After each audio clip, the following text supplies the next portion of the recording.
শুভশ্রীকে ছাড়াই 5 নায়িকার সঙ্গে দেবের রোমান্স।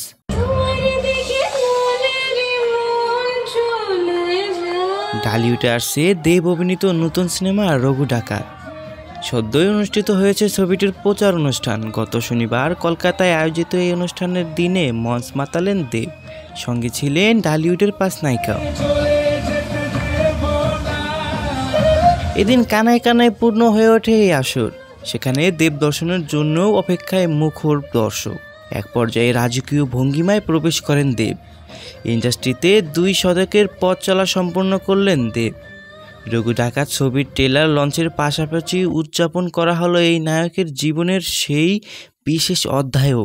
দীর্ঘ 2 দশকে যেসব নায়িকাদের সঙ্গে জুটি বেঁধেছেন তাদের বেশ কয়েকজনের সঙ্গে রোমান্টিক গানে নেচে মঞ্চ মাতালেন দেব।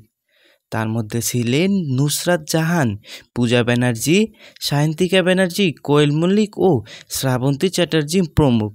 এদিন সুপারস্টারের 20 বছরের জার্নিতে অংশীদার হতে পেরে আপ্লুত তারা প্রত্যেকেই।